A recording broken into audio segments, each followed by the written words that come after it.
Tapi mungkin dari kayak kita orang-orang perantauan ini nih, karena situasi kan kita ada keinginan untuk pulang jumpain orang tua. Karena keadaan yang tidak memungkinkan, karena kita masih mau tinggal di sini. Tapi itu menurut saya cuma excuse, bos. Begini masalahnya. Negative K, nothing further, just Titty Cabby in the corner. Maju mo ko?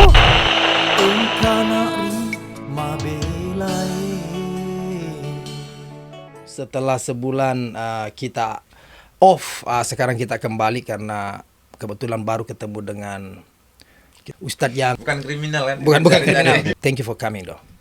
Sama-sama Pak. Saya banyak terima kasih atas undangannya. Suatu kehormatan bisa tampil di sini. Iya, Bagaimana dengan muridnya ini, Pak Zamzam, Muhammad Zamzam ini? Apa? Sudah siap? Kan Pak Ustadz mau pulang nih. Ya, harusnya sudah siap ya Pak ya. Sudah siap? Berapa persen kira-kira ditransfer sudah ini file, ini data ini? 350 derajat.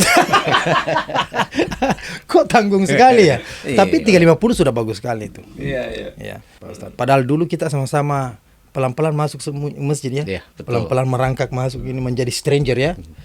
Dia stuck, saya masih ngambang saya Pak Ustadz. Bagaimana ini Pak Ustadz? Iya, mengenai sebuah perubahan sebenarnya bukan masalah lambat atau cepatnya, tapi mau atau tidaknya kita berubah. Karena ketika kita menginginkan sebuah perubahan, berarti kita harus mau berubah. Masalah lambat dan pelan itu adalah sebuah proses, dan itu adalah orang yang menilai. Nah, yang bisa merasakan adalah kita, seberapa sudah sampai mana perubahan kita. Nah, mungkin seperti itu. Karena tidak semua yang kita lihat dengan kedua mata kepala kita adalah sebuah kenyataan. Atau tidak semua yang kita dengar dari telinga kita adalah sebuah kebenaran. Bisa jadi, kan gitu. Itu tidak seperti itu ya, seperti yang Allah sampaikan dalam Al-Qur'an. A'udzubillahi minasyaitonirrajim. Wa 'asa an tuhibbu syai'an wa huwa syarrul lakum. Wa 'asa an tuhibbu syai'an wa huwa syarrul lakum. Wa 'asa an tuhibbu syai'an wa huwa syarrul lakum. Jadi mohon maaf, Allah menyampaikan bahwa kalau segala sesuatu yang menurut kamu baik, belum tentu kata Allah itu baik buat kamu. Dan sebaliknya, segala sesuatu yang menurut kamu buruk bisa jadi itu yang terbaik menurut Allah. Jadi yang bisa menilai kita, menjudge kita hanyalah Allah. Kalaulah orang lain menilai kita, buruk baiknya kita, itu hanya sebagai efek samping saja. Kalau ada orang yang menilai baik kepada kita, memberi nilai baik, walaupun kita belum benar-benar melakukan kebaikan yang seperti disangkakan atau diomongkan, ya kita aminkan. Semoga apa yang diomongkan, yang disangkakan, itu akan menjadi kenyataan buat kita. Dan menjadi motivasi bahwa kita bisa seperti itu. Dan apabila ada orang yang menilai kita buruk, maka kita tetap harus bersyukur. Karena apa? Yang diketahui keburukan kita oleh orang lain hanya baru secuil. Masih banyak keburukan atau aib kita yang Allah tutupi dalam diri kita. Dan bagaimana? Ketika aib kita itu dibuka oleh orang lain, saja kita nggak ngerasa nggak nyaman. Berarti jangan sampai ada aib orang yang kita buka di depan umum. Maka seperti itu. Jadi harus ditutupi aib itu ya. Iya. Maka apa? Ya, biarlah apa yang kita lakukan tidak harus banyak dinilai oleh orang lain. Penilaian orang lain itu tidak akan sama dengan penilaian Allah. Tapi dulu memang rencana memang mau jadi ustadz, maksudnya masuk pesantren terus. Ya, kalau rencana saya tidak pernah punya rencana cita-cita sedikit pun untuk jadi ustadz. Karena saya dulu cita-citanya pengen jadi bos. Jadi bos. Jadi orang yang kaya. Ya. Karena apa? Ya karena kalau orang yang punya materi, ketika dia agamanya baik, dia bisa berjuang dari dua sisi. Ya. Bisa dengan materinya, juga bisa dengan ilmunya. Tapi ketika orang hanya menampilkan pendidikan agamanya saja, maka akan rentan orang itu dicoba dengan materi. Jangan sampai orang yang punya pendidikan agama, yang belajar agama justru menjual agamanya untuk mencari materi. Jadi tidak pernah terlintas. Di mana letaknya berubah tiba-tiba bilang? Sebenarnya saya bukan ustadz juga, masih belajar di sini. Iya. Cuman ya saya dari para teman-teman jamaah orang Indonesia di sini menganggap saya ustadz. Ya saya aminkan saja. Semoga itu menjadi doa buat saya. Karena yang namanya ustadz itu kan orang yang alim, sedangkan saya iya belajar baru alif bata. Ya. Belum bagus lah. Jadi sebelum ke sini pernah keluar daerah, maksudnya merantau? Mungkin kalau saya pesantren masih di Demak, setelah itu ngungsi tidur di Demak, di Bustani Syakil Quran itu 6 tahun. Jadi Ustadz dalam situasinya lagi menimba ilmu. Oh, menimba ilmu. Dari satu kota ke kota yang lain. Oh iya. Cuma mungkin setelah ilmu itu sudah ada, mungkin merantaunya ke Bandung gitu ya Ustaz. Di Bandung juga saya posisinya juga di masjid ya. Karena yang terpenting pendidikan pesantren itu bukan untuk membuat orang itu pintar, tapi bagaimana anak itu menjadi baik. Disiplin. Iya, disiplin, baik. Apa itu baik dalam segi akhlaknya, bagaimana dia berhubungan dengan orang lain, bagaimana akhlaknya dengan Allah. Bukan untuk menjadi anak itu menjadi seorang ustadz atau seorang yang alim, tidak. Tapi untuk memperbaiki diri.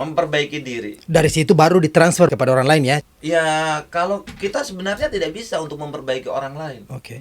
Kita hanya bahasanya menyampaikan nasihat. Iya, Seperti halnya Rasulullah saja tidak bisa merubah atau memberikan hidayah kepada keluarga terdekatnya, bahwa hidayah itu adalah hak prerogatif Allah. Maka kita hanya sebagai apa yang menyampaikan, oh ini baik, ini buruk, mengingatkan. Ya. Jadi hidayah itu Allah kasih buat setiap manusia, atau Allah lihat memang seseorang itu memang mau merubah dirinya, atau gimana ini Ustadz dengan hidayah? Ya, ini dari sudut pandang saya saja ya. Oke. Dengan keterbatasan ilmu saya yang sangat cetak lah.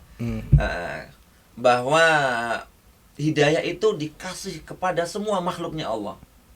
Sebagaimana kenapa saya menyampaikan ini? Sebagaimana ketika Nabi Adam, Siti Hawa, dan juga iblis ketika diturunkan ke dunia, Allah menyampaikan, qul nahbitu minha jami'a fa imma ya'tiyannakum minni hudan. Kalian keluar semua dari surga, keluar, berarti semua dikeluarkan, diusir. Tapi kata Allah, faman tabi'a hudaya, siapa yang mau mengikuti hidayahku, berarti baik Nabi Adam, Ibu Hawa, dan iblis itu dikasih hidayah. Tapi masalahnya siapa yang mau mengambil hidayah itu? Seperti halnya kita. Saya nggak dapat hidayah, nggak bisa apa itu, berarti saya belum bisa berubah. Saya belum mau sholat, saya belum mau ke masjid. Bukan seperti itu. Allah ngasih hidayah lewat nasihat, lewat adzan, lewat ceramah, banyak. Masalahnya kita mau ndak nerima hidayah itu. Iya. Kemudian setelah kita mau, apakah kita mau ngambil hidayah itu? Nah, jadi hidayah itu Allah kasih ke semuanya. Tapi yang dikasih itu mau mengambil atau tidak. Iya. Apakah ada kiat-kiat merantau dalam Islam? Ya, kalau kiat-kiat merantau dalam Islam memang semua itu yang terpenting adalah niat. Sebenarnya kita merantau mencari kehidupan di bahasanya kita di negara orang lain. Tujuan pertamanya apa? Kan gitu. Iya. Kemudian nanti akhirnya akan seperti apa? Kalau kita hanya pengen mencari uang, maka kalau sudah ya harus pulang. Kan sudah dapat uang. Berarti ada plan goal yang harus di-follow. Iya, karena apa? Kalau kita menuruti ingin dan ingin, maka tidak akan ada habisnya. Oke. Maka saya teringat ketika saya pamit dari pesantren, saya pamit kepada guru saya untuk bekerja. Dan akhirnya ketika guru saya mengizinkan, Kang, kamu boleh bekerja. Cuman syaratnya satu. Bekerja hanya untuk menyambung hidup. Jangan kamu bekerja untuk menuruti keinginan hidup. Karena apa? Keinginan hidup itu tidak akan ada batasnya kecuali kematian. Iya. Mungkin seperti itu. Mungkin kayaknya ada pertanyaan Pak Samsam itu, saya lihat dia nganggur. Ya, jadi gini Ustadz ya, untuk hijrah tadi ya. kan ada orang hijrah memang karena dia mau merubah diri. Iya. Ada orang hijrah karena mau mencari kehidupan material tadi Iya. ya. Jadi ada, kalau seandainya kayak seperti saya punya keluarga, saya punya anak, saya hijrah dari Indonesia ke sini, gitu ya. Saya meninggalin keluarga. Dan ya tadi itu kita kan pertamanya tadi seperti Ustadz bilang kita harus punya Plan dan goal. Planning. Ya. Tapi karena material tadi itu keinginan hati, wah ini masih kurang, ini masih kurang, ini masih kurang. Dan waktu pun berjalan, sementara keluarga kita tinggalin itu semakin lama. Yes. Itu gimana itu saya sebagai seorang suami dan anak. Dalam hal ini ketika sebenarnya dalam sudut lain lah, ketika kita sampai berjuang untuk mencari nafkah, kebutuhan ngisi perut kita meninggalkan kewajiban yang kita bahasanya itu kita sudah ijab kabul nih sama Allah. Ketika kita menikah kan bahwa ya aku tanggung semua kebutuhannya dia, istri maksudnya. Ya. Kalau dia punya anak berarti tanggung jawabku ya Allah. Ya. Tetapi ketika untuk memenuhi itu sampai meninggalkan, kalau mungkin sebulan, 2 bulan, 3 bulan mungkin bisa menahan yang namanya gejolak. Tapi kalau sampai setahun, 2 tahun, apalagi sampai puluhan tahun, itu bagaimana? Nah, ini juga kan beberapa yang bertanya seperti itu. Ya memang secara hukum fikih, kalaulah seorang istri ditinggal suaminya merantau, kemudian dia tidak ridho karena merasa tidak dikasih nafkah batin, maka suami ini punya kewajiban untuk memberikan nafkah batin, berarti dia harus pulang. Kalaulah istrinya menggugat untuk cerai, maka harus dipermudah. Karena dalam syarat taklik itu apabila seorang suami meninggalkan atau tidak memberi nafkah lahir ataupun batin selama 3 bulan atau 4 bulan berturut-turut, maka istri boleh mengajukan rofa ke pengadilan agama dengan membayar 10.000. Nah, tapi bagaimana masalahnya kalau istri itu tidak apa-apa, kamu setahun, 1000 tahun pun tidak apa-apa, yang penting dikirim lah, kan gitu. Ya, sisi lain, bagaimana kita menjaga hubungan kita karena jarak jauh. Kemudian kebutuhan biologis kita, karena orang yang sudah pernah melakukan hubungan biologis itu akan lebih susah untuk meninggalkannya. Mungkin seperti itu. Iya. Jadi bagaimana istri kita, bagaimana kita, apakah dengan mencari sesuap nasi itu justru kita menentang hal-hal yang diharamkan oleh Allah, karena yang ini harus disalurkan, tapi tidak bisa tersalurkan. Terus bagaimana menjadi figur seorang ayah, kita ngasih uang kepada anak kita untuk memenuhi perut kita, tapi kita tidak bisa memberikan contoh yang baik untuk anak kita. Ya, bisa jadi anak itu tidak paham bagaimana nanti menjadi orang tua, menjadi seorang ayah. Yang penting dikasih uang, yang penting uang, dan uang itu menjadi sebuah ukuran. Padahal itu sangat merusak masa depannya. Nah, itu dari sudut pandang saya mungkin seperti itu. Iya. Tidak banyak orang mau membicarakan hal ini itu. Karena mungkin karena tidak mau dibicarakan, mungkin kebetulan tidak mau menyinggung perasaan seseorang. Dan kalau kita berdiam saja dan tidak ada solution, jadi gimana seharusnya kan kalau kita tidak tahu kan kita bisa bertanya kepada yang tahu. Ya, betul. Apalagi menurut hukum agama kita. Ya. Karena teman saya Pak Ustadz ada udah lumayan lama di sini. Orang tuanya itu mau dia pulang. Iya. Bagaimana menurutnya Pak Ustadz? Kalau yang namanya anak ke orang tua itu punya kewajiban yang namanya birrul walidain, berbuat baik kepada orang tua. Karena apa? Orang ketika sudah tua, yang dibutuhkan itu tidak hanya materi. Materi itu nomor sekian. Yes. Tapi berada di dekat anak-anaknya. Ya, karena orang tua itu makannya sedikit.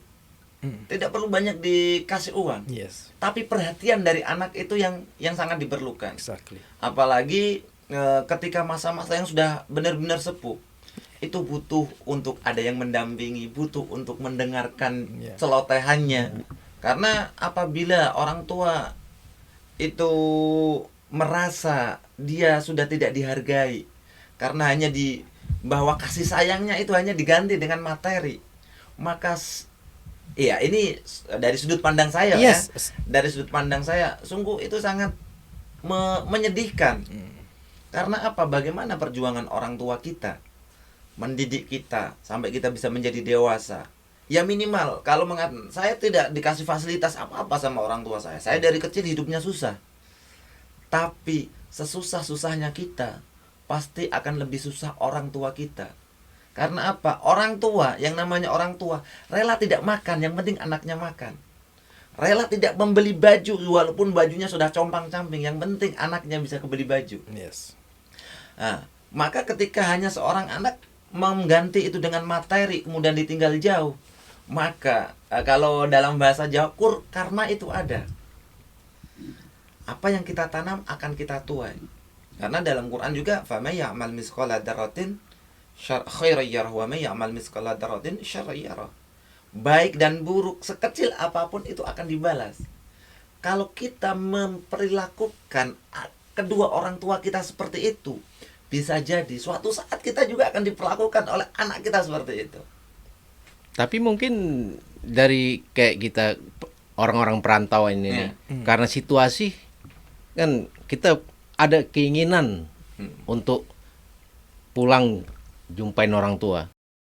Karena keadaan yang tidak memungkinkan, karena kita masih mau tinggal di sini. Tapi itu menurut saya cuma salah satu bentuk excuse, Bos. Yang paling penting adalah memberikan pengertian. Nah, tapi ketika kita sebagai anak, posisi kita sebagai anak, saya pengennya kamu pokoknya pulang. Nggak bisa tidak, kan gitu.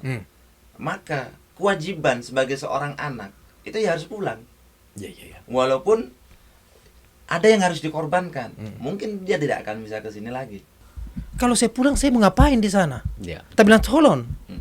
Pertanyaan ini sebenarnya terlambat untuk dipertanyakan karena you've been here for 15 years already. Pertanyaan yang harusnya tahun pertama masih kau pertanyakan di tahun ke-15. Ya memang ada sindrom ya bahwa ketika di sini semuanya mudah, Mas nyari pekerjaan mudah. Mungkin nyari uang mudah. Berbeda mungkin ketika di Indonesia. Tapi yang namanya rezeki itu bukan masalah mudah dan susahnya. Tapi masalah rezeki itu yang sampai kepada kita ya sudah ada ketentuan dan itu adalah yang kita pilih. Seandainya kita di sini di Amerika, orang kan super sibuk kerja dan kerja. Ya mungkin seperti kalau nggak kerja, bahasa kasarnya nggak bisa hidup karena banyak yang harus ditanggung. Selain kebutuhan pokoknya, makan minumnya, nyewa tempat tidurnya, sekolah dan sebagaimananya, itu yang menyebabkan orang itu bahasanya bekerja keras, seakan-akan seperti robot. Kalau nggak kerja nggak hidup. Sebenarnya itu pun sama di Indonesia. Mungkin kalau di Indonesia itu lebih soft. Sama banyak ketika orang desa merantau di Jakarta, itu kerjanya kan sama. Sama, Yes. banting tulang. Bahasanya juga seperti itu. Kalau nggak kerja, dia makan aja ngutang di warung. Berarti sebenarnya hampir sama. Cuman kadang kita nominal di sini itu lebih mudah. Jadi seakan-akan dalam persepsinya bahasa kasar yang ini, bahasa kasar menurut saya, Pak ya. Jadi kayak kalau kita di Indonesia rezeki kita habis. Berarti secara tidak langsung kita tidak percaya dengan ketentuan rezeki kita. Nah, kemudian bagaimana yang sudah nyaman di sini. Kadang memang komunitas itu kan harus dibangun. Ketika ketika kita datang, kita tidak merantau lama. Ini kan juga yang harus, tidak semua harus dipangkas secara sama. Jadi setiap masalah itu kadang masalah yang sama tidak bisa menjadi dikasih jalan keluar pun yang sama. Tapi kadang ada masalah yang berbeda bisa dengan satu jalan keluar. Dan ini memang hukum dunia seperti itu. Ketika kita mungkin dari teman-teman kita yang di sini serba pas-pasan lah. Dia bekerja untuk makan, untuk sekolah anaknya, untuk istrinya, untuk bayar ini, sudah, untuk itu saja cukup. Ketika mau bahasanya pulang ke Indonesia, ketika ada rasa kangen dengan keluarga yang di Indonesia, tapi semua itu terpangkas. Jangan sampai bukan nanti saya kerja apa di sana, tapi kalau saya pulang membawa anak istri saya, jangan-jangan saya akan menjadi beban untuk keluarga saya atau orang tua saya. Kan gitu.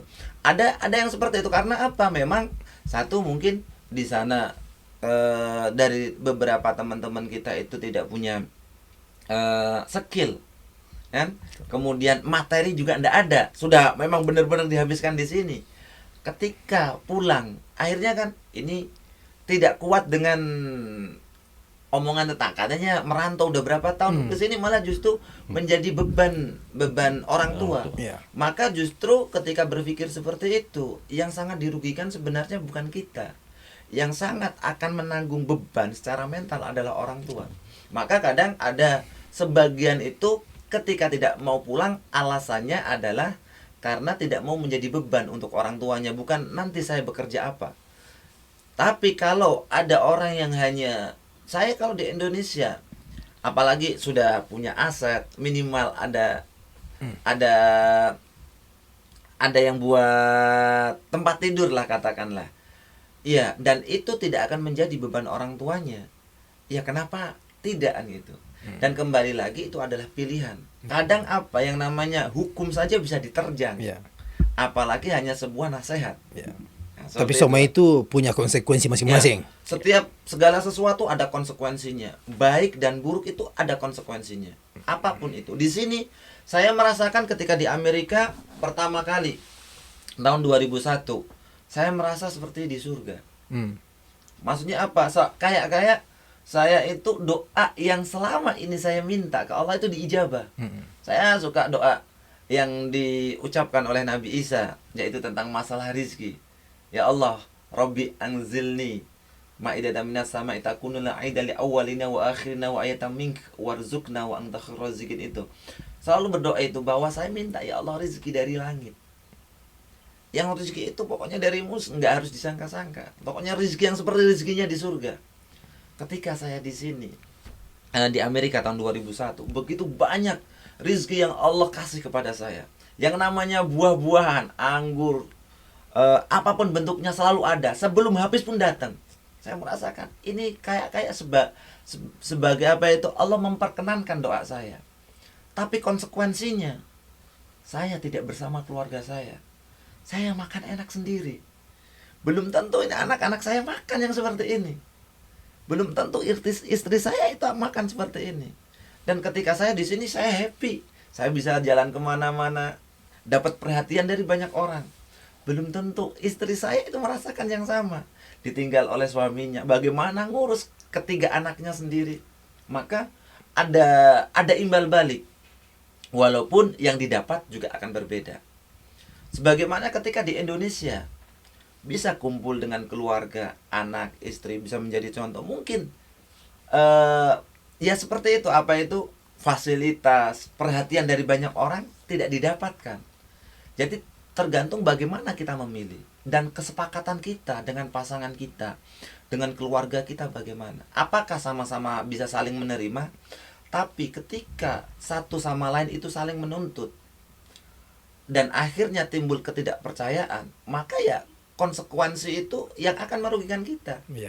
Jadi kalau menurut Pak Ustadz tadi ini, anggaplah anak minta pulang. Nah orang yang umpamanya yang bilang belum siap saya ini, what I'm gonna do kalau pulang ke Indonesia gitu. Ini seolah menurut saya bukan itu meragukan kekayaan Allah atau bagaimana menurutnya Pak Ustadz? Bukan masalah siap atau tidak siap, mau atau tidak mau. Oke. Karena apa? Ketika saya belum siap untuk nemuin kalau saya ke sana, saya nanti mau kerja apa? Katakanlah seperti itu. Oke. Kalau di sana tidak ada lahan dan menjadi beban, berarti apa? Kita harusnya mau mengumpulkan minimal punya plan berapa lama lagi. Yes. Itu yang pertama. Yang kedua, kalaulah tidak memungkinkan untuk itu, maka anak istri bisa yang diboyong ke sini. Nah, itu kan pilihan. Yes. Tergantung mau milih yang mana. Tapi kalau saya tidak siap dan tidak ada plan, maka itu bukan tidak siap, tidak mau. Tidak mau. Karena apa? Kalau orang yang mengatakan mau, seperti topik di awal, perubahan itu mau berubah atau tidak mau berubah, kan gitu. Mau pulang atau tidak mau pulang, bukan masalah siap atau tidak siap. Nah, mungkin dari ceteknya ilmu saya menyikapi seperti itu. Ini Pak Ustadz tadi lebih sering bawa ini Bro Zamzam. Dia lebih sering bawa mengenai topik antar suami dan istri tadinya. Ya. Saya most time selalu kembalinya ke sana ini. Karena dia rindu sama istrinya juga. Tapi bisa maksud saya jadi. begini. Maksud saya begini. Berapa lama kalau dalam Islam itu apakah ada waktu terms itu di Iya. situ? Oke. Kalau dengan hubungan suami istri, suatu saat Sayyidina Umar itu pernah malam-malam ngeronda. Di malam itu ada sebuah rumah yang terdengar seorang perempuan yang bersyair, menunjukkan syair itu bahwa dia sangat kangen sekali dengan suaminya. Maka setelah itu ketika itu Khalifah Umar Ibnu Khattab pulang, tanya kepada Hafsah, "Ya Hafsah, berapa lama seorang istri mampu menahan gejolaknya?" Maka paling lama adalah 6 bulan. Maka ketika itu Sayyidina Umar berfatwa kepada prajurit-prajurit yang disuruh futuhiyah, yang untuk berjihad, maka per 6 bulan bergantian. Karena ada apa? Karena ada hak istri yang harus dipenuhi. Karena ada hak anak yang harus dipenuhi. Meskipun istri tidak minta pulang. Ya, kalau istri tidak minta pulang berarti dia bisa menahan gejolaknya. Berarti dia sepakat dengan apa yang disampaikan suaminya. Dan itu boleh-boleh sah. Ya, kalau secara hukum fikih sah-sah saja. Sah-sah aja. Karena itu adalah kesepakatan. Kalau seperti itu tidak ada waktunya, Ustadz. Ya, kalau tidak ada waktunya terus apa gunanya? Kita mau nyari materi itu untuk apa kalau tidak ada batasan kita dalam mencari sesuatu. Jadi ini lebih ke moral ya ceritanya Iya. ya. I don't know how to say this one ini. Coba. Mungkin secara batiniah kita bilang tersiksa. Tapi bukannya batinnya ini tertutupi karena ditimpa terus sama dolar atau bagaimana? Nggak bisa juga, bro. Karena seseorang itu tetap menutupin. Dia tidak bakalan cerita sana sini tentang isi hatinya yang kerinduannya terhadap pasangan hidupnya itu. Dia ya mungkin dari seperti yang Ustadz cerita tentang Sayyidina Umar tadi 6 bulan. Tapi istri bilang, lebih dari 6 bulan ya aku juga bisa. Enggak apa-apa.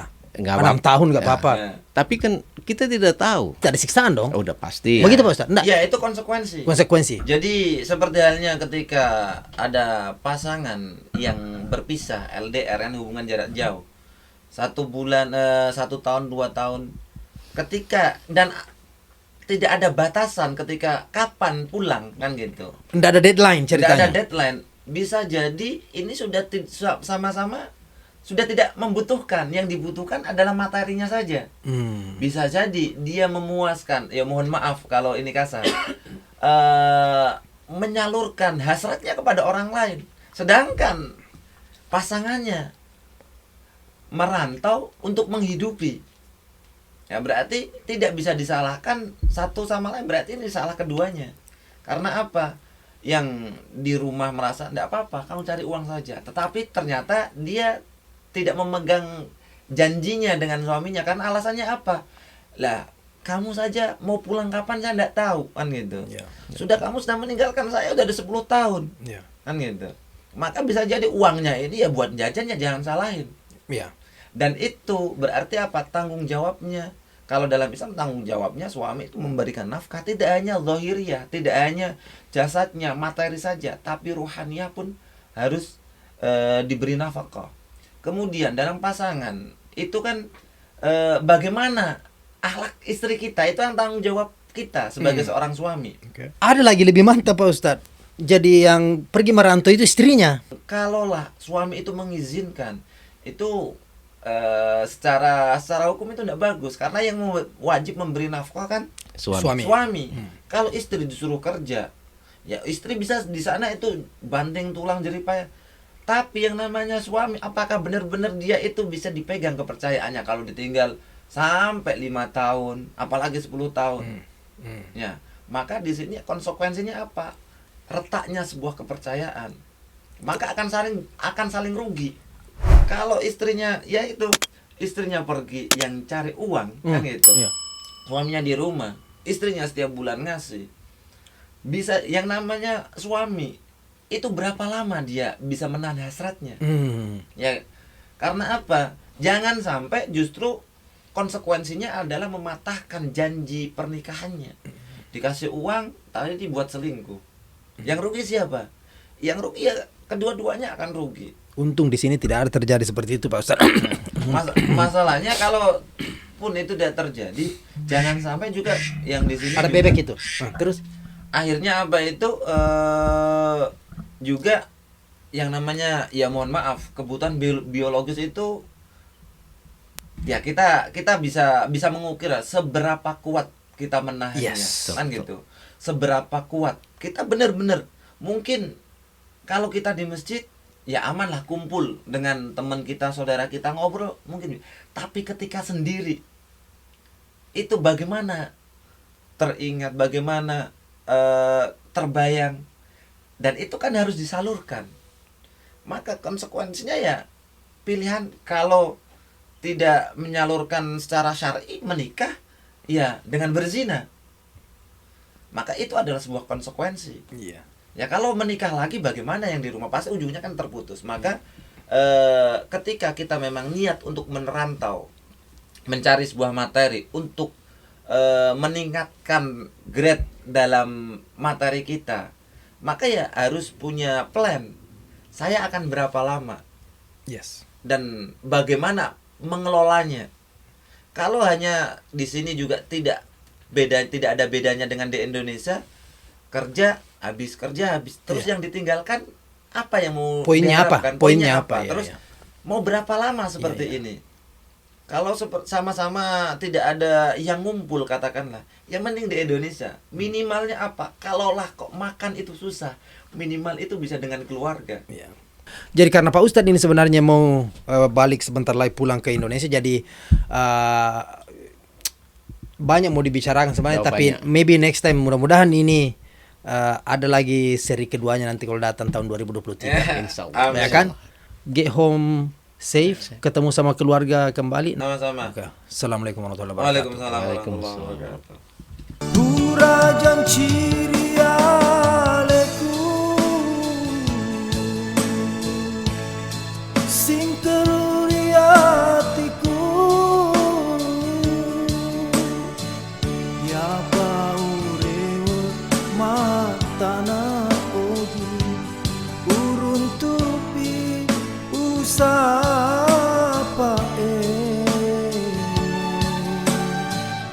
Indo amo malebiku aja tak peturen marilah uriku wangi na tebu